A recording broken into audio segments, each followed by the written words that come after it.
Coming up, this week's guest is John Rathouz, who's been a PGA Tour caddy, once a caddy, always a caddy. We'll see if he perhaps makes his way back on to the PGA Tour, the pro level. We talked about some of his stories with his former bosses, John Merrick, Seamus Power, Steve Marino, Brett Wetterick, among others. We talked about some stories from the big events that he's caddied, the Masters, the US Open, the Olympics. He was at the Rio Olympics, and we just talked in general about caddying. What do people not know about caddies? What is the caddy lifestyle like? And why has he kind of moved into a world of being on the caddy beat, covering a lot of the world of caddying as well? John's a really interesting guy who's doing a lot of diverse work in the sport of golf right now. So that is coming on up. John Rathouz on Eyes on Golf. Let's get right into it.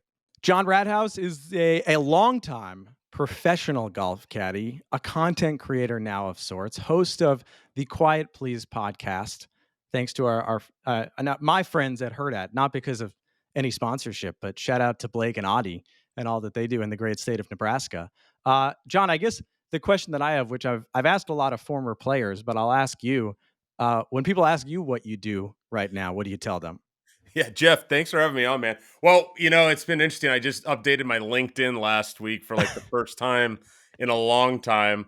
And for a while, I had a lot of caddy accolades on there. I just started a job last fall at Creighton University. So that's very new for me, like going into an office. And it's certainly thankful that it's a passion of mine as well. But caddying, still caddying. I always cling on to the once a caddy, always a caddy.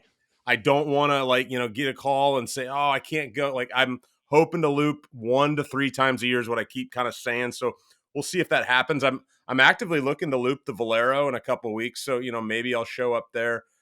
Certainly with this podcast now, it allows me to kind of stay connected to the golf world and interview a lot of my friends and other caddies that are interesting people in the golf world. And then, I also put out the weekly player caddy teams. So I like to kind of showcase the caddies however I can, and just like the gambling community a little bit interesting to me. So yeah, I think the content is probably where you're seeing me the most these days, and then hoping to loop every now and then is kind of where I'm at right now with a young family. It's kind of guerrilla journalism on the internet. I think that's where a lot of people have come around to get to know you, is because they've seen you. You've adapted to technology. I do think it's funny. I want to shout out our intern here at Eyes on Golf, Tyler Bednar, who I asked to do some research on you. And one of the notes was recently joined university relations at Creighton University, where he's fundraising for his favorite university, according to LinkedIn. So shout out to Tyler for doing the work. Off the top, we've already addressed you changing your LinkedIn. Absolutely. Yeah. Tyler's all over it. Yeah. And I want to share one funny story with you. It's a little bit of embarrassing for myself, but I don't know if we get a kick out of this. So I was for Creighton. I was out in LA this year, and I tried to coincide it with Tiger's tournament at Riviera. So I go out to Riviera on Wednesday to see my buddies and say hi to everybody. And I'm out there for like 5 minutes, and we come across Scotty Scheffler's group in the Pro-Am. So I was watching Scotty play and it got to meet his dad, actually. It was kind of funny. I was like, hey, chit-chatting with him, and he's like, yeah, I'm here following my son. And I was like, oh yeah, who's your son? Like, I just thought he was some guy in the Pro-Am. And he's like, oh, that's his name's Scotty. And I was like, oh. And he was a super nice guy. And then I kind of turn to my left and I see somebody that I recognized. And, like you and me, like we've interacted online. We've never really met in person. There's a lot of those sorts of things these days. And so I go up there and start talking to this guy, and I thought it was you. And I introduced you to my buddy. And then after about another 10 seconds, I was like, oh no, it's not him. It was Joseph Lamagna from the Fried Egg. So I just felt terrible. Like I've known Joseph for a couple of years now, and it was our first time meeting in person, and I totally whiffed. And so I thought I got mistaken you and Joseph. We're all of us on the golf internet. We all merge into one person. Right. Shout out to Joseph, who's been doing some great work for a while now, but as of late, really, the content's been pumped out. And shout out to Joseph for probably looking like a better version of me out there. That's an amazing story.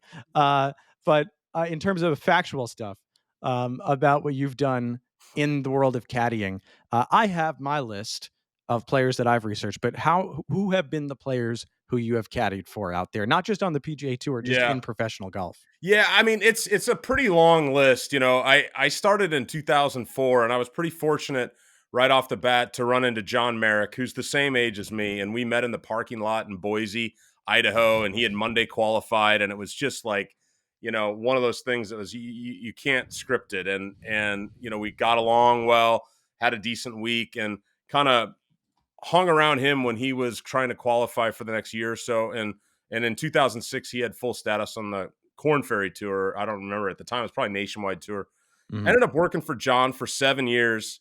I had a nice run with Brett Wederick for a little while, and then Seamus Power was kind of more recently the long term relationship. We worked for about 4 years together from 2016 to 2019. He won the first week I ever worked for him there at that great course there, Victoria National on the Corn Ferry Tour, which was a great week, and we had some good moments together. I think more recently, a lot of like here and there's Brendan Todd, Stephen Yeager, Nate Lashley, Martin Laird, Scott Gachesky, fellow Nebraskan. I got a weekend with Boo Weekly and Billy Horschel.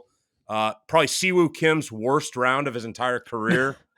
Saw him shove 6 balls out of bounds at La Quinta, or not La Quinta, PGA West, and shoot 86 and He's won withdraw. there too. And he won the very next year with Brian Branish on the bag. Matt Every, who you had on a couple, I've looped for Matt before. Cameron Tringali, Kevin Chappell. So there's been a lot of guys. You try to stay with the same player as long as you can, and I managed to do that for a good portion of my career. But you kind of get in between bags, or you fill in here and there, and the list can grow pretty quick. Well, I want to go back to that first story with John Merrick. You talked about in the parking lot in Boise. Um, I had on the list, how does one become a caddy? Right. I don't think you played college golf.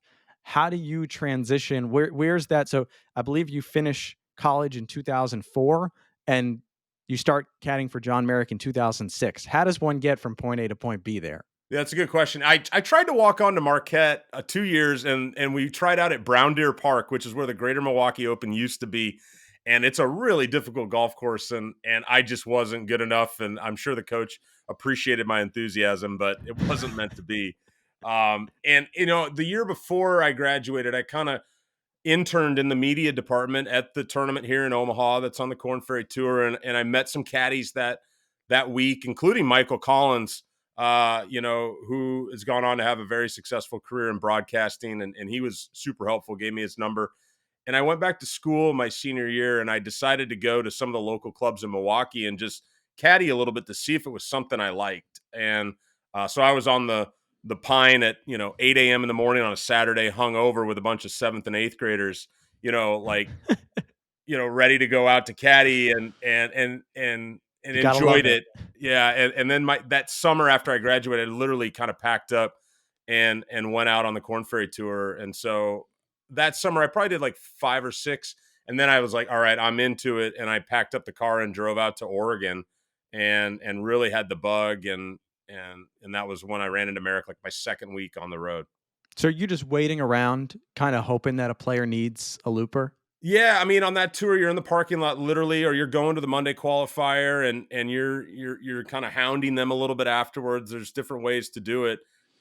Certainly, anybody that wants to start caddying, still to this day, that's where I send them. I go, if you show up, you might get shut out a week here or there, and you're going to have to work to make the connections and stuff like that. But if you show up out there, you will get a chance to work. And I think people can be out on tour a year or two later if they know what they're doing. To be quite honest, it happens every year. It's basically it's basically Monday qualifying for caddying is Yes, basically what it is. yes, that's a And fair then way to put it. you're also pitching these players. How are you developing any form of knowledge? Is there a deep web of caddy textbooks out there that we don't know about? How are you learning how to be a professional caddy? Sure. Yeah. No, that's great. Great question. And there's more and more information out there than there used to be for sure. I think people that are into it, after a week or two, you'll kind of know if you're kind of made for it a little bit. I think there's a kind of obscure skill set that, anybody can caddy, really, to be honest. But at the same time, like, to really, do well at it, you have to kind of have certain skill set. And you just have to get reps, throw yourself into the fire, and have a curiosity to get better too. I mean, some of my favorite times is walking the golf course on my own or with another couple caddies on a Tuesday night or a Monday night, and you're kind of learning the golf course more. But then it's all just situational sort of stuff, and you have to have some reflection, and you have to mess up and learn from your mistakes, and that's really how you sharpen your knife a little bit. And I was lucky that Merrick took me out there with him. I mean, you see that story a lot these days where a guy will put in a whole year, 2 years with a guy on the Corn Ferry Tour. He gets his card and then he gets ditched, which is really unfortunate. It's a business and players have to make their decisions, but you just have to grind and try to get good at it. So if I'm reading things right with John Merrick, you start in 2006. His first major with you, he played in 2005, but his first major with you would have been the 2008 U.S. Open at Torrey Pines. Yeah, I was on the bag with him in '05 at Pinehurst, Okay. and that was a tough one. That was a really good learning experience, and they're going to be back at Pinehurst this year. And I remember, you talk about being green and making mistakes. That was one of the firmest golf courses I've ever seen in my life. And, John had a really good, one of the reasons he played well in the majors is that mentally he was tough, but he also was really good at managing the golf course. And so I remember some situations at Pinehurst. I don't remember exactly what hole, but you've got those turtleback greens and some of them are 40 Yeah, 40 all paces 18 of them. deep. Yeah, I mean, they're unbelievable. It's such a cool golf course. And I remember, having a back pin at Pinehurst and, maybe 150 to the front edge, 185 to the back.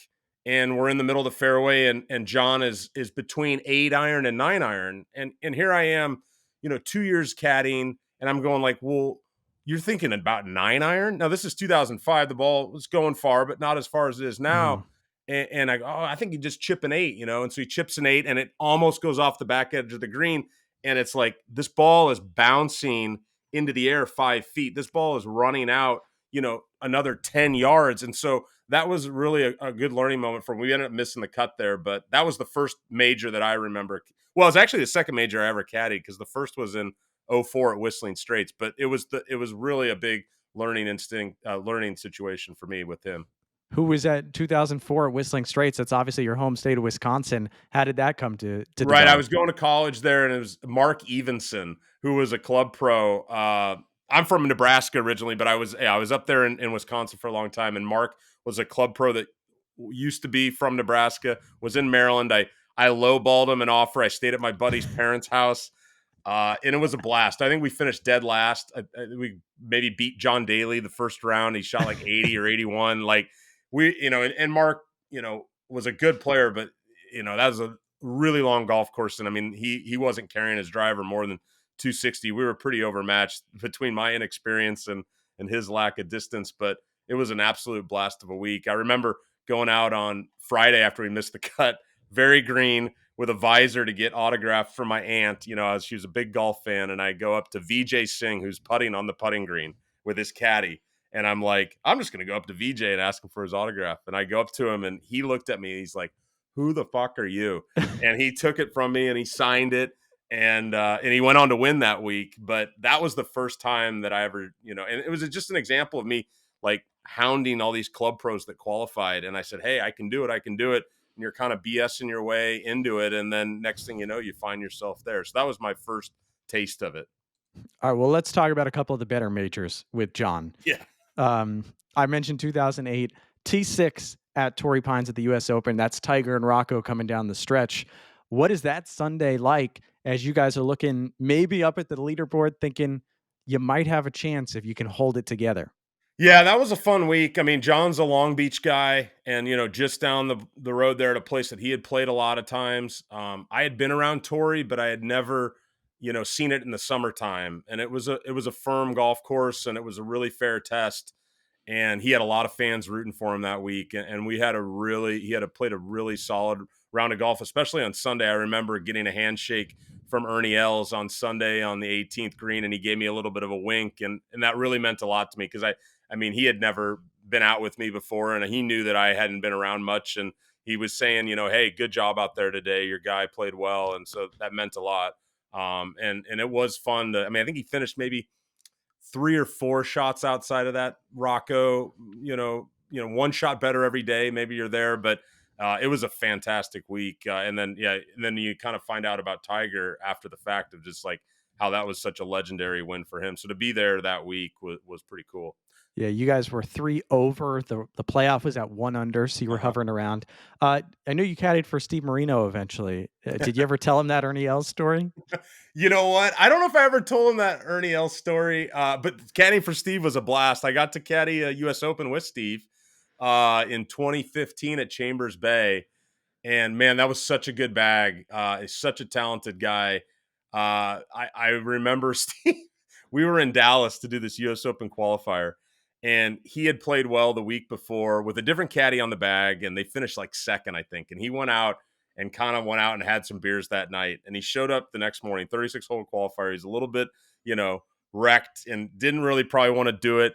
And he went out there in the first round and he shot like a couple under. And we took a break at lunch, and he's got a towel over his head. He's got his shoes off in the clubhouse.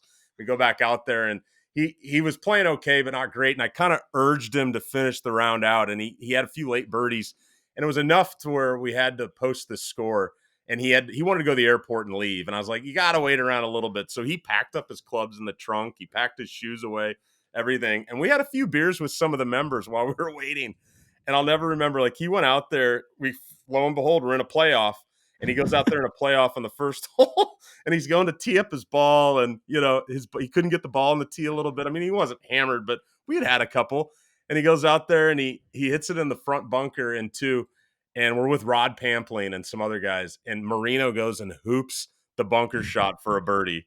And Rod Pampling was so pissed. He still owes me a handshake to this day, and Steve ended up getting in the U.S. Open that year.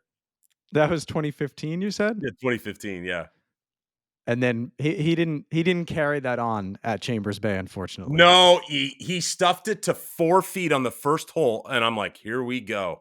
He's an amazing iron player, and did not make the putt. And the greens were pretty bad that week, and Steve was dealing with a foot injury, so he didn't really. It was a hard course for him to walk, and we just kind of fizzled away and didn't make the cut that week. But he was really fun to work for. One of the things that got me into golf was, I mean, I played baseball all growing up. Like, that was my sport. And I got cut from the baseball team my sophomore year of high school. And I used to struggle with infield pop flies. Like, I could sometimes catch them, sometimes not. And I used to like catch them like sliding on my knees, like really nervous. And I remember telling Steve about that. And he's so casual out there. He loves to throw his golf ball to his caddies. Like, I mean, he's chucking it to you as you're walking up to the green 20 yards behind him. And so I got to be pretty good at catching the golf ball when I caddied for Steve. And I was always joking with him, like, man, if I would have, had that, way to get better back in high school when I was playing baseball, maybe I would have never gotten into caddying. But I'm glad that it happened the way it did. I mean, Steve is a guy. I know I was just listening to Daniel Berger on No Laying Up talking about how Steve's going around telling people like urban legends about how he used to take money off like teenage Daniel Berger. Yes. How would you say he is a different type of guy than other guys on the PGA Tour? Yeah, I mean, he's got his golf swing. His golf swing is different than other guys. And he sticks to it. So he's a confident guy. His brother, really nice guy too. Caddied for a long time. Scott, also very good impressionist. Steve, he likes to play for money, and so that doesn't bother him. And so I think when you have guys that are confident in their game and like to play for money, there's a lot of guys on the tour that are on a practice round. They don't want to play for a money game, but they'll play good when the lights go on. But Steve really liked the action. And so, he would seek that out. And I could see where he really taught, Berger some lessons, Boog, as they call him, growing up around there, and it paid off. He's one of the best money players I've ever seen. So were you on Steve's bag for the Puerto Rico Open the next year when he was in a playoff with Tony? No. Steve, I probably got in maybe like 6 tournaments for him one summer. He was bouncing around between caddies for a long time there, and I just got caught up in the shuffle. All right, a little bit of a Steve Marino tangent. Where I was going to go was I do want to go to 2009. You and John Merrick. We just mentioned he finished T6 at the U.S. Open in '08, so he's in form at this time in his career. Gets into the Masters, and you guys go together. You're going to your first Masters. What does a caddy do in that situation? Yeah, to go back to the U.S. Open was a great opportunity. I remember the year before I went to the Masters in '08 with my longtime buddy, mentor Steve Hale, who was a great caddy, is a great caddy. Won a major championship with Keegan Bradley, and Steve and I became roommates and good buddies. And him and Johnson Wagner won the Houston Open in 2008. And I remember going down the next night to the national championship game and watching Kansas play Memphis. And then Pepsi called me and he said, "Hey, I got an extra ticket to the Masters if you'd like to go." And I said, "I'm there." So I went to Augusta. And I remember looking at the program when I was there that week, reading it and seeing how guys qualified and stuff. And one of the ways you could get in was a top 8 or better at the time at the previous year's US Open. And so I had planted that seed in my head at least. And when John qualified for Torrey Pines, that was in the back of my mind. I didn't say anything to him to that week, and certainly he hit all the shots. But I certainly planted that seed out, and then as my buddy Mac would say, you just throw it out there and see what hits, and that was one for me. So for John to qualify that way was awesome. And then you show up at Augusta, a place that you grew up watching on TV, and it exceeds your expectations. It was one of the greatest weeks of my professional career for sure. What happens as a caddy? Like when you arrive, what's different from a caddy perspective, just in terms of the entire process for you?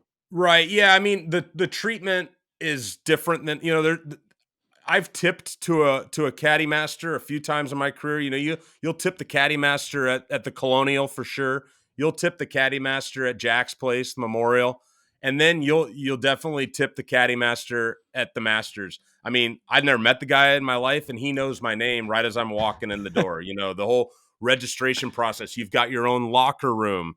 Food's right there. The pin sheets. You're watching the coverage in the caddy dining. And that was the first year with the new caddy area. We had the old range still that year in '09, but it's the best run sporting event in the world. And to be able to put on the jumpsuit, you get your jumpsuit size, and I remember that first day I went out there, I was trying to read some putts and it was getting a little tight, and I was like, I can't, this isn't the right size, so I went in and had him resize me. And well, it turns out instead of like a 46 regular, I'm a 46 long. I just need a little bit more room in the legs. And so I found that good fit the second day I was there. So it's just everything's different about that week. The treatment is unbelievable. Is there a tailor on site for you guys there? No, they just have a ton of jumpsuits is really what it is. They have all, because, and I think one of the reasons that it's such a good week for caddies too is that they have an established caddy program there, and they've got a long history with caddies. Obviously, caddies used to be who players, the local caddies is who the players had to take. So that was all the way up until the early '80s. And so they know how to do it right when it comes to caddies. They really appreciate their local staff of caddies. And so when the tour guys come to town, I think they extend the same hospitality, and everybody blows it out for that week for sure. I would love to know if Bones and Joe LaCava and some of the OG caddies have to fill out their size every year. If they have a form, or if it's just waiting in their locker. I'm sure you talk to them and their experience might be a little bit different than someone that's just done it one time for sure. I mean, I think, yeah, that you start to form some relationships with people the more and more you go back. Okay, but that one time, you're going around, like you said, you're trying to read putts for the first time. What is different from in terms of what is different when at Augusta trying to judge the course? Obviously, the greens are different, the elevation's different. What is so unique about that from your perspective? Yeah, I mean, I think, I didn't read a ton of putts that week, but I will tell you one thing that I did do consistently all around the entire week, second shots and on the greens, is pointing to my player Merrick where Rays Creek was, And it's just such an important factor out there. And it's an important factor at other golf courses around the world. You've got high points and low points. Like that's nothing new there. I always tell people that like playing golf at Augusta is like playing on a pinball machine. You know, you've got this pretty steep slope and you're just kind of going back and forth on it. So really, Rays Creek factors so many different times. I was lucky to have a player that has die speed to start with, right? So he's not a guy that's an aggressive putter. Normally, he likes to seek out that high line, and that really comes in handy out there. If you have a guy that has that die speed, you're going to have way more opportunities for balls to fall into the hole, and you're not going to have those, you know, instead of having 5-6 feet coming back, you know, you're going to have 3 and 4 footers, which you can live with around there. So it was just getting tuned in to the environment and where that Rays Creek area was. And it certainly comes in handy as a caddy. I thought when Greller and Spieth were going there for their first couple times, when they seeked out Carl Jackson and had him give them a tutorial, and I think probably what they learned from him more than anything, where I've heard Greller talk about this or Spieth, where it's like, I'm going to show you the putts out there that go the opposite of Rays Creek, where the green is banked up so much the other way that you think it's going to go that way that everybody else does, and actually it's going to go the other way. And for him to have that, you know, book of putts to start, where those local caddies know those, and those caddies for that have gone years and years, Ted Scott, I mean, he's seen every putt out there, and to have that bank of putts in your head is a huge advantage, I think. That's for people that don't know Carl Jackson, the legendary caddy that he is, and caddied for Ben Crenshaw really is, I guess, his true claim to fame at the Masters. And like you said, after 1983, even when uh, players did not have to use a local caddy, Ben Crenshaw continued using Carl Jackson as long as he came back to Augusta. Actually, his last year, Crenshaw's last year in 2015, he used Carl's son while Carl Hmm. had some health issues going on. So Yeah. that is a family, a guy who'd been around a long time. So that's where Spieth and Greller mapped that out. John Merrick opened that 2009 Masters with a 68, better than Tiger, better than Phil, who will become a story as this week progresses. I mean, what you finished that day? What are you thinking in your head sitting there at 4 under, Well, I tell you what, I mean, patting you never yourself know on the how it back? yeah, you never know how it's going to go. And when you go out there and see your player perform in that atmosphere right off the bat, you go, man, this could be a really good week. He's into it. Like he's not shying away from it. He's, you know, up to the challenge. That day we got beat in our group by Larry Mize, who shot 67, which was like the low round of like a guy over 50 or a guy that former past champion that like it was a record at the time. I remember uh, on the 10th hole with Larry, and we were playing with a kid named Drew Kittleson, who out of Florida State. He was like the USAM runner up, and there was this back left pin on 10, and Drew Kittleson had this putt, and he played it outside the right a little ways, and he hit it way too hard going down towards Ray Creek. It ran like 10 feet by, and he missed it on the low side. And Larry Mize had the exact same putt, and he got up there and he played probably 3 times as much break and just dripped it in on the high side. And it was an amazing putt. And I remember he came off to the side of the green, and I went up to him and I was like, "Is this your first Masters?" You know, it was like you knew exactly what you were doing there. Just shows the difference between, you know, experience guys and guys that are around their first time. And obviously John was around there their first time. And I think guys can play well there their first time because there isn't a ton of mystery at that golf course at the same time. If you're up to the challenge. So that was what I took away from that Thursday was like, oh man, he's here to play this week.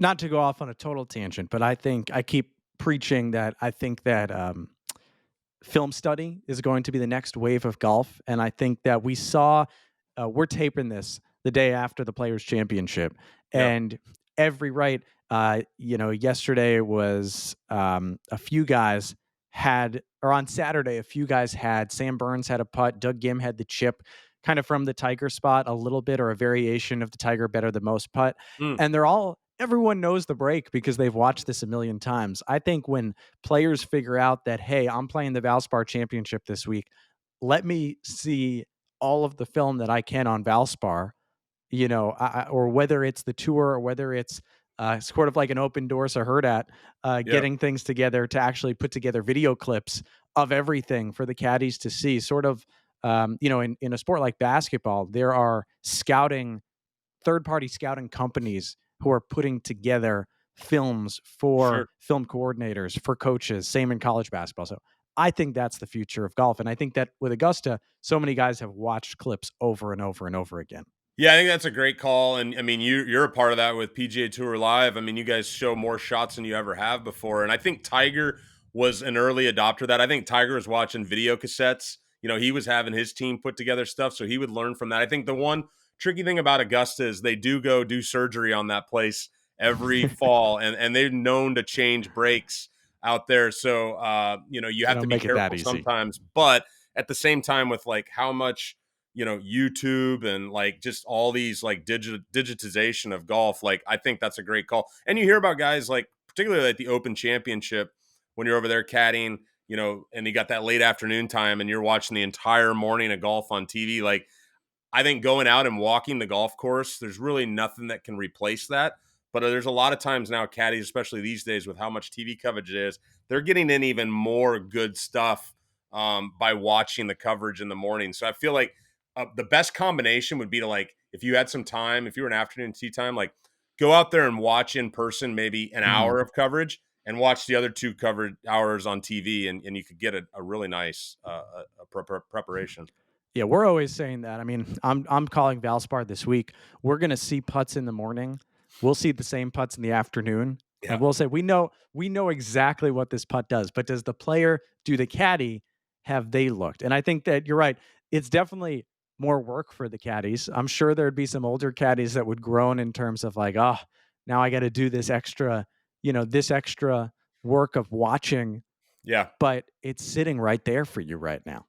Yeah, for sure. Yeah, I think if you can do it, do it. And the tough part about caddying sometimes when you see guys going out there, like the tour had a great clip last week of Dave, who caddies for Nick Taylor with great team there, and Dave does an unbelievable job. And they were out watching Dave on 17 rolling balls, and that's certainly a thing that is helpful. And you go out there and do what's funny about it is you go out there and spend maybe 4 hours of prep on your own rolling golf balls. And out of all that time, you might end up seeing 2 or 3 putts the whole week that Yeah. are like the ones that you rolled out there. So you have to be able to like get some other things out of it. And for me, all of that stuff is as a caddy, it's just about flipping your senses on and just kind of having that ability to be aware when you're out there of your surroundings, because you're not going to learn them all at once, but you certainly can kind of have a basic understanding of what may be going on for that week. Yeah, I think Kevin Kisner had a great point at the end of the Players when Wyndham Clark and Xander Schauffele had those two birdie putts on Hmm. Sunday, saying, first of all, he mentioned this is a putt that you would have practiced Hmm. during the practice round, which I thought in my head, of course, you're going to practice this for the chance that you have this putt. It's only going to, one of your shots the entire week is going to be, you're going to take what, 240 something, 250 something, 260 something shots. This is going to be one of them, maybe, if you hit the right shot off the tee. And then he mentioned that they had moved that cup up about a foot, a yard, a little bit farther than players were used to. So he said the caddies are probably thinking about that putt the way they've seen it in the past, and it's just slightly off. So all that work for a slight change. Totally right. Yeah, I mean, because you know the pins from previous years, and you go put them out there and you get as close as you can, but it's not going to be perfect, and they can go ahead and move it. And I think that's where those greens books, that was a thing that was really giving an advantage to guys, where you could plot that dot exactly, and you could see where the arrows were changing direction, and it was an advantage if you knew how to use the technology. So I think doing away with that certainly made it separated it a little bit more to being a skill again. And I think for caddies, the best caddies in the world, they will trust their instinct, trust their eyes, trust the situation there, instead of just going like, oh, I've seen this putt a million times, it has to be that. Like that guy that can kind of lean down and be like, man, it doesn't look like it normally does. Actually, I'm seeing this time, and then step up to the plate and tell his player what he Yeah. thinks. I mean, that's some real caddying there. And of course, I went on a film study tangent here, as I tend to do. to finish up the John Merrick at the 2009 Masters. 2 rounds in the 70s, second and third round, but you guys pull it together on Sunday to get another T6, which, we didn't even, like you just said, that gets you into the Masters the following year. But on top of that, that ends up with shooting that 66 on Sunday, ends up in a tie with Tiger Woods at 8 under, and just 4 shots again out of another playoff at a major championship. What happened that Sunday? Yeah, that Sunday was fun. We were out with Jeff Ogilvy and Squirrel, his longtime famous caddy, the FBI caddy from when he won the U.S. Open. Great guy, and him and Jeff got hot on the back, and they birdied 13, 14, 15, 16, and Jeff actually even birdied 17, 5 in a row, and just for a minute there, it felt like I think he had John had an eagle putt on 15 that he left maybe just short. That would have been really attention getting, but he ended up, birding 16, hit it down there like 3 feet. It was a really fun, I think when you're outside and you probably don't have a chance and you're a first timer, it's a little easier because you kind of don't have that final round pressure. Like, I remember when Smiley Kaufman went out, I don't know how many years ago that was, but he had like the lead and he's a rookie. And Aaron Alpern, 2016. so he was his longtime caddy, Aaron Alpern, and they went out there, and that didn't surprise me that he put up the number he did, because that's like a whole nother thing. So, John was good at dealing with that, but it was kind of more this backdoor situation. I remember on Friday we were going around, and he was playing good, and we got to 12, and the pin was in the front left, and we had some inexperience there. I think in retrospect, instead of hitting a 9-iron over at the pin, we would hit more like an 8 at the center of the green. He tugged it a little bit, and it hit on the bank and went into the water and made double bogey. And it's hard to win the Masters, as we see when you make double bogeys, especially on 12. So that Sunday was super memorable. My dad was out there following us. It was Easter Sunday. John was feeling it. He had and it was a really, really cool week.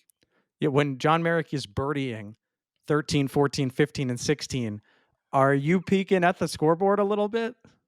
Yeah, I mean, the boards are all over there, so it kind of knew where you stand. And I think one of the reasons also had a really good week was the weather wasn't a huge factor. It was pretty nice weather that week. Like, there wasn't a ton of crazy wind. The temps were real pleasant. So, I mean, we had a good draw, as you could have for a first timer. But yeah, I mean, you hear the roars, and I remember he got off to a decent start. I think on the front, it was kind of cool.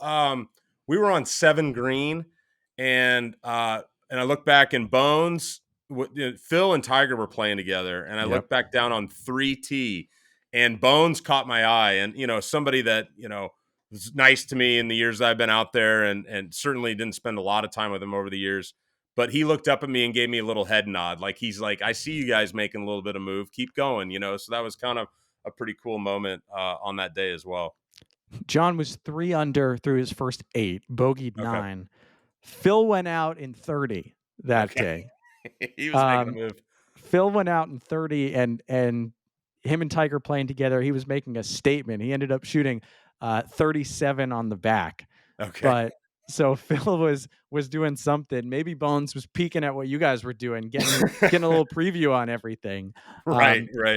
But that's where I say that, Tiger and Phil were playing together. You tied Tiger. That was Tiger obviously coming back, first major championship since the Torrey Pines injury. And, you guys were hanging right with him. Were you with John the next year at the 2010 Masters? So there, like, this is caddying here for you. Like, at the beginning of 2010, he just wasn't playing well, and I ended up getting fired like a month before the Masters. Like, I mean, it was brutal. And I ended up kind of not knowing what to do. And I kind of pleaded for my job back, and he gave it back to me. I remember he double bogeyed the last hole on Friday to miss the cut by 1. Where was And this? this is at the Masters in 2010. Yeah. And I was like, there you go. There's some karma for you. And he ended up hiring me back, and I went back to work for him for like another 2 months, and it just, the same thing was there. Like, just our energy of 6-7 years together had just run its course, and so it was time for a change. And he ended up getting Ryan Goebel on the bag, and they had that amazing breakthrough win for John at Riviera in 2013, where John, LA kid, winning the hometown tournament. It was a pretty cool moment for them. So I was happy that happened for them. But yeah, that was kind of the beginning of the end for us before that Masters when he got to go back again. We mentioned some of those other players, Brett Wederick, Steve Marino, Seamus Power, you end up working with, as you said, for an extended period of time. 2016, Seamus Power is representing Ireland as golf returns to the Olympics in Rio.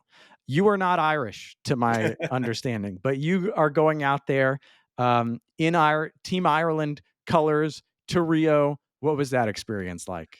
That was so cool. That was so cool to be there for that. And we were fortunate too, like Rory and Shane Lowry kind of turned down some invites, and Seamus, was certainly qualified in sort of what the rankings needed to be, and ended up going there. And Padraig Harrington was his teammate. Paul McGinley was our captain, so I was there with Ronan and Seamus and Padraig and Paul, and you're right, and John, and they got to calling me instead of John Rathouz, that the Gaelic version that they came up there was Sean Ochok Frankok. So, so like Ronan, and to this day still calls me Chuck Frankok. What does that And mean? it was House of the Rat is what it kind of like, translated to. So they took me, in, and I was there in the Olympic Village, with Seamus staying with Team Ireland. We shared a high rise with New Zealand. We were right next to Spain. I mean, as somebody that's like grown up loving all sorts of sports, we went and saw Michael Phelps, winning events. We were, and Seamus got in the mix there as well. On Sunday, he got hot and was like tied for bronze kind of on the back nine, and we kind of faded away, and Kuchar ended up having a really good round. But just to be competing in the Olympics and being a part of it and going to all those different events. We saw Usain Bolt go win a 100-meter dash, and we saw a world record in the 400. Like, we went to ping pong and weightlifting. Like, those guys love sports too. So it was just a really fun week to be there. Is it different? I remember that week, 2016. Like, I remember Bubba Watson was at every event. It felt like on US TV they kept showing him, and Ricky was at a lot of events. I know Kuchar ended up with the bronze medal there, but there was a lot of. I was thinking in my head, is this a different week for these guys in terms of preparation, in terms of focus? Kind of all bets off. What do you remember from that aspect of things? Yeah, I remember. I think golf was in a little bit of a good space because of the way that they had it structured for primetime TV. A lot of the events that were indoors were at night. So like we had the best of both worlds. You could go out in the morning, go out and get ready at the golf course like you normally do, head back, get dinner and go watch some events. So like that opportunity was there. I think for the players, it was probably a little tricky in that if they wanted to do that, but they wanted to also conserve their energy, you kind of had to pick your spots. I think Padraig went to some stuff early in the week and then stopped doing that. And Seamus maybe did the same. I remember Ronan and we just kept going to stuff, anyways, every night. And even McGinley was too. I wish we would have been able to stay around the next week. We ended up flying to freaking Knoxville, Tennessee, because Seamus was like right in the mix on getting his card on the PGA Tour. So we left like a week earlier than, you would have liked. But, he was there for the opening ceremonies and then, on the golf tournament and all those other highlights. So, I mean, we took it all in for sure. But was Seamus on the Corn Ferry Tour at this point? Yeah, that was like he was on the Corn Ferry Tour in 16. The first week I worked for him, Victoria National, and he won the golf tournament. And so that kind of vaulted him up the world rankings and onto the radar of even being able to go to the Olympics. And then he got his card that fall. I had great classic golfers that are still out there playing really well to this day. Yeah, I was trying to think of one of the highlights from that week as well that was really fun. Oh, I remember going to the gym. That was the thing, is like there's a gym on site, and I was like, I was really concerned going into it. I was like, man, I'm gonna look so out of place. And all of us caddies did for the most part. It was pretty funny. Like, you see all these people that are like the most fit specimens in the entire world, and then you've got some caddies with beer bellies walking around. And so I went into the gym one day, and Seamus was doing his thing, and I remember him he was telling me he's kind of felt kind of stupid too, because he's doing his like band exercises and like maybe doing a few squats with a plate on the side. and then you're looking over and this guy's doing box jumps onto like 6 foot tall boxes, and people are benching this crazy amount of weight. So that was fun to get in the gym one day when we were down there. Was it just the Irish athletes that you were around, or was it everyone in the gym? No, it was everybody. Like it was it was the in the village gym that was accessible for everyone. I think they had a bunch of them, but that was the thing Mhm. about it, is like you'd walk around that village and go to dining. I mean, I think the dining experience more than anything was one of the coolest things, because you have to wear your Olympic gear while you're in there. So you're seeing, oh, Romania. I remember playing ping pong with this girl from Poland. Like, I mean, China. Like everybody was there, and you see their jackets. And I think Ricky like might even have met his wife that week that he was there, or maybe they knew each other before. But I remember seeing them in dining and stuff. So it's just like it's an unbelievable mixture of people. Yeah, it's just like, "Oh, Kevin Durant. Yeah, nice to Yeah, see you." exactly. Yeah, I think Serena Williams. I saw her once. Yeah. I think the US, if I remember, the US, men's and women's basketball teams were on a yacht somewhere, so I don't think they were staying in the Olympic Village at the You're, time. you're exactly right. Yeah, I think they had their own program. But we've seen it now. The Olympics is gonna be golf will be in the Olympics for the 3rd straight year this year in Paris. Definitely feels like maybe a little bit more buzz. Some guys want to go to Paris, maybe more than they wanted to go to Rio or Tokyo during the height of the pandemic. What's your what would you tell a golfer and a caddy, people within the golf space who are considering that Olympic run right now? Oh yeah, it's go, and it's like play your way into it. It's an unbelievable experience. Nothing like it. I there was some extenuating circumstances these first two times around, which I get why some guys skipped because of Zika virus, and I get why you had the COVID, and the guys that in 20 did not get the same experience we did, or 21, whenever they played it, like they didn't get to go to other Mhm. events.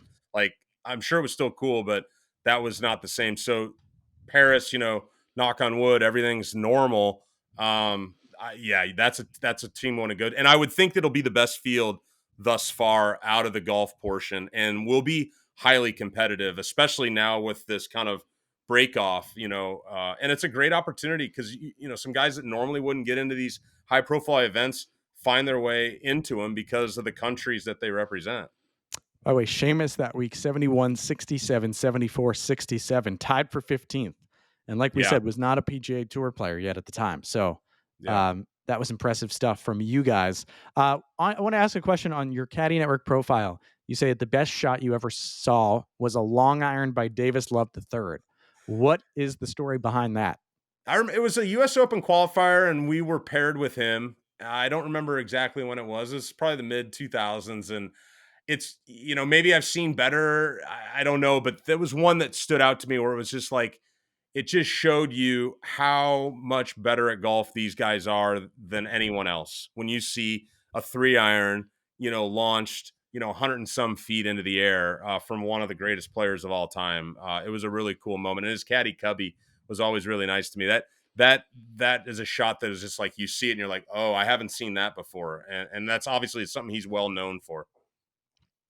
It makes me think about, watching Wyndham Clark these last couple weeks. Whenever he hits an iron on par threes now, and when he's hitting irons off the tee on par fours, he's not using a tee. He's Right? just throwing the golf ball down. It feels like it's not even, I was joking. It's like the Johnson Wagner meme now of him throwing the ball down. Like it looks like he's just plopping this thing hard down and then hitting these clean, crisp irons. And I'm sitting there thinking, if I try to hit an iron, if I try to hit a 4 iron off a tee into a par three, like that thing is going to be sculled into the woods on the right. But these guys are just so good with these long irons. Yeah. Couple caddy questions for you. Obviously, at this point, you've kind of become you're on the caddy beat. You've contributed to the Caddy Network. We mentioned your podcast. We mentioned some of the media work that you've done on your own, putting together those lists of who's caddying every week. I guess the first question here is, who are the underrated caddies out there? Who are the guys that are doing the work that we're not recognizing enough? Yeah, so I got a few that I mean you kind of let me know about that one. So I did do some thinking, and I'll say this: everybody out there that caddies for an extended period of time is a really good caddy, and then really a lot of it depends on how good your player is too. I think it's interesting to note these caddies that were with one player maybe for a long period of time did well, and then they go to somebody else and that guy does well. Like that's something to really pay attention to. I think Mhm. John Ellis with Wyndham Clark, John, former player. Yep. He's really grown into the job and does a good job. I think one that's just, I don't even know the guy, but I've been really impressed with his work, and he's got a relative in the game too. Reed Cochran with Eric Cole has been kind of an Of course. impressive duo for me. His uncle, I think, is Russ. I think Scott Tway with Brian Harmon is very underrated. Andy Sanders is out there with Russell Henley right now. And funny enough, I caddied for Andy Sanders back in 2004. And Andy does a good job. I think Shea Knight has always been one of the better caddies I've been out there with. Very positive, Victor Hovland's guy. I think Henry Diana with Steven Yeager. That was a great hire for Steven this offseason, and you've seen some good play from him. Mark Cairns has players with Si Woo. He has other wins with guys, and JJ Spawn. I think Dwayne Bach, who's now there with Yep. Sepp Straka, does a fantastic job. And Mark Urbanek with Finau and Justin York, who's now with Ben On. I think Justin's really helped Ben On get back to where he was and maybe push it even further. I know he laid an egg last week, but I would expect Ben to win sometime this year. Yeah, Dwayne Bach only speaks dog, I think is That's the right. bottom line there. Yep. Yep. Which it seems like Kevin Kisner is only happy for his guy right now, the way that he's Yes. playing with Sepp. This was another question that I asked you to possibly prepare for, but which caddy should host a podcast? Right. So I think, Gino's an obvious answer. I think he's great. All four of those underwear sponsor guys, Yeah, I think they anybody could all in do that it. group. Yeah, Fleener does a great job. I think Kurt Kowalik is a name that maybe some people would recognize. He's had some wins out there, and he caddies for Joseph Bramlett right now. But a Canadian, and you've been around enough people in the game to know that the Canadians are some of the sneaky funniest people. Oh yeah. And obviously you see that with like all the comedians that are Canadians just in Hollywood. So Kurt, that would be fun. I think Eric Larson, who caddies for Harris English, would have a ton of good stories about just life on the road as a caddy. That guy's got a great story. I think Michael Greller would host a fantastic podcast. I mean, I think he will write a fantastic memoir one day. Yeah, Is the if bottom line with every Griller. time I ask him, like, he won't come on because he doesn't want to rock the boat, which I get, but he's a really funny guy to listen to. Yeah, there are certain people in life that you wonder when they'll have their tell-all story or documentary. The Michael Greller tell-all will be epic. Is probably the It best way will to be. put it. It's a Um, great story. in terms of caddying, what are the misconceptions or what are the things that people don't know about the caddy life that we don't see behind the closed doors? Yeah, I don't know. I think the travel and stuff, like, that was one of the things that attracted me to it, honestly. And it was fun. I got to see the world, and I still like getting out on the road and stuff, but it's certainly, the being away 30 weeks a year, 25 weeks a year, it's not always glamorous.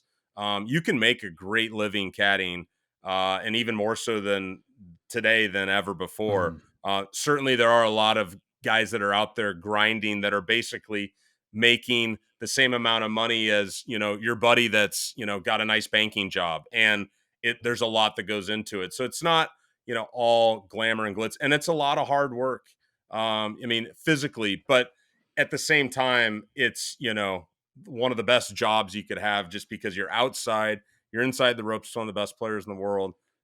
There's really not a lot bad with it, but it is a grind, and it's a lot of hard work. I think with Gino, a couple things. Gino's famous viral clip in Mamaroneck, New York, as a Mamaroneck High School former golf captain, and as a lifelong, or not now I live in New York City, but I grew up in Mamaroneck. That was tough for me to watch. Um, but on the Gino topic, I said to my fiance, I was sitting here, she's become a big Joel fan in the Full Swing era, and I Absolutely. said Joel made 606,000 this week. So Gino, I think Gino's going to do all right. I think Yep. I think he's got at least a start for Yep. where things are going this year. So sometimes, right, you're just waiting for that one tournament, that one or two tournament stretch each year to Yep. get paid. Yeah, exactly. For sure. In terms of caddying also, You mentioned some of the guys that you've looked up to, mentors, some guys who have helped you out there. Is there one guy that you've leaned on over the years? Yeah, I mean Pepsi Steve for me, and he had caddied in the late '80s, early '90s, left the game for a decade, and came back and found his way onto Keegan's bag and a great run of success. So he's certainly like kind of like an older brother figure for me. Um, I think Paul Tesori and Ted Scott and Bones have, I haven't spent a ton of time with them over the years, but they've always been very helpful. Cubby Burke, I mentioned that Davis Love's longtime caddy was very good to me over the years. And Michael Collins, helped me get that Mhm. start. He's always been solid. Kip Henley is always been good to me over the years and had a lot of nice pieces of advice as well. So those are some of the guys that come to mind. Real quick on Paul Tesori, because obviously longtime caddy for so many guys out there, VJ, Webb Simpson, had a brief run with Cameron Young last year. Hmm. Didn't work out. There were a Yeah. lot of the body language doctors were watching on TV saying Cameron Young, laid back, quiet guy. Paul Tesori, not that. Mm. Talks, talks, talks. Now Paul Tesori is with Tom Kim. Joe Scovrin moves on. Uh, Kind of the caddy carousels in the works, but how do you think Tesori and Tom Kim could work together? Because Tom Kim, as we've recognized, is not necessarily a quiet guy, is a guy who talks a little bit and maybe needs someone who's in his ear. Yeah, I think that is going to end up being a good combo. It's not one that you would have thought of initially.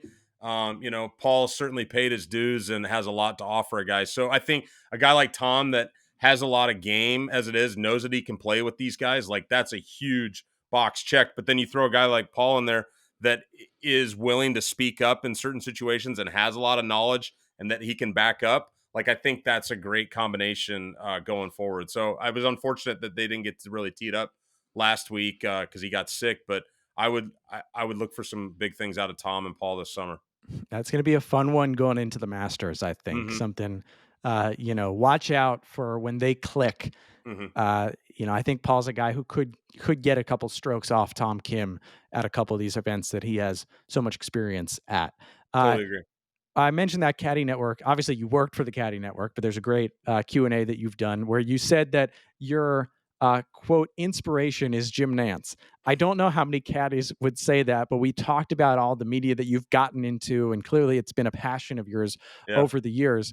How have you enjoyed telling the media side of the caddying and golf world over the past few years? Yeah, I've enjoyed it, and I go back to like college. Like I was doing the play-by-play for the men's basketball team up at Marquette and other things, and so like I've always like that was kind of how I first got into caddying, just watching golf. Everybody inspired by Tiger when he was coming on the scene, people that are my age, and just watching a lot of golf on the weekends, McCord and Faraday and those guys, and I just Jim Nance was always right there, real solid, and me being a big college basketball guy too, like you always think about how, and now he's not doing the Final Four, but it's like he would go from the Final Four to Augusta every year. Like, I mean, that's unbeatable. He's so good at his job. So yeah, for me to like be able to like do, podcasting or hop on a show like yours, or hopefully one day I really would like to call an event sitting next to you one day. Maybe we can figure that out. But it's just cool to be a part of the space and be able to kind of, you know, shed some knowledge and give some analysis here and there. I've enjoyed doing it in the betting world now a little bit too. Yeah. So it's fun to just like stay connected. And it's certainly something that, like you said, I'm passionate about. So I'm grateful for the opportunity. Yeah, Nance is he's still doing the trophy presentation at the Final Oh, is Four. he? So he's still going to be there Monday night. He Okay. still won't get to Augusta until Tuesday, or who knows, maybe he can get to Augusta by midnight on Monday night, depending on, I mean, the game starts at usually what, 9 Eastern, so that's a little tough maybe. But Nance still definitely involved a little bit in things. I bet you do you have Augusta up on your vision board? I mean, I would think Of that would be course. something to get to one day, huh? Yeah, I mean, not to make this a podcast about my own career goals, but yes, I've been once as media covering Wednesday and Thursday. Yep. So that was back in 2017. So yeah, I mean, I think we all have. It's funny, right? From a media perspective, from a caddying perspective, from a playing perspective, it's kind of the same goals. I mean, I tell people at the start of my year, how can I get to the major championships? Obviously, PGA Tour Live has been an incredible addition to my life. Maybe one day it'll be us out there. Yeah. But it's a continuing conversation of how do you get to the majors? How do you get there? And John, I'm sure there's a lot of people saying, how do I get into caddying? If someone is listening right now and they want to break into that caddying world, what's your advice for them? Yeah, I mean, it just to go out and do it, like you just got to show up and give it a try, and to see if it's something you like, and to see if it's something you're good at. And so, that's the hardest thing to do sometimes, right? Is take that first step. But I remember doing it, 20 years ago. I don't regret it at all. I mean, it was one of the best decisions I've ever made in my life. So, to go out there and some other piece of advice that I've kind of, you know, latched onto over the years, some things that probably I wish I did differently. I think when you are out there, socializing with the players is a really good idea. I think you never know when you're grouped with your next job. That's Hmm. happened a lot for me. You're out there, you're like, these players, they're paying attention to what they're doing, obviously. But if you're doing a good job for another player and they notice that, and then maybe 3 years later, they're looking for a caddy and you are too, that's how these jobs happen. So, always kind of being very professional. That was one of the things that really I noticed the first when I got on the PGA Tour and really enjoyed was how professional it is out there. So yeah, you just got to throw yourself into the fire and see where the wave takes you. I think this is something that people don't quite know about the caddying world, but how cutthroat is it, and how much are there guys, whispering in players' ears? Might eat lunch with you in caddy dining, Yeah. and then might kind of be saying to your player like, "Hey, if it's not working out, Hmm. I'm right here." Yeah, it's a thing. It's a thing for sure. And I think everybody is like we're all our own person. So like some people are more comfortable with certain moves than others, and you certainly it is cutthroat in the sense that like you're only as good as your player is. There's only so many of those jobs out there. But at the same time, like if you're knocking on other people's bags over and over and again, you're not gonna have any friends out there either. So it's just a really delicate thing where that's where the agents, people like to work through the agents a lot Yeah. as well to get bags. But it's kind of a blend, where you just kind of have to like, you know, go with what you have and work hard, and then when that opportunity lines up, to jump on it. So it's sometimes a tricky thing. Some guys are better at than others, but it goes on out there a little bit, I'm sure. John, you've gotten into betting a little bit. It's something that I wonder, something probably in the mid 2000s you would have never been thinking about would be such a prevalent part of golf. Being someone who was out there, who I'm sure caddied in Vegas at Shriners and elsewhere, you know what it's like a little bit. How has it changed the game of golf?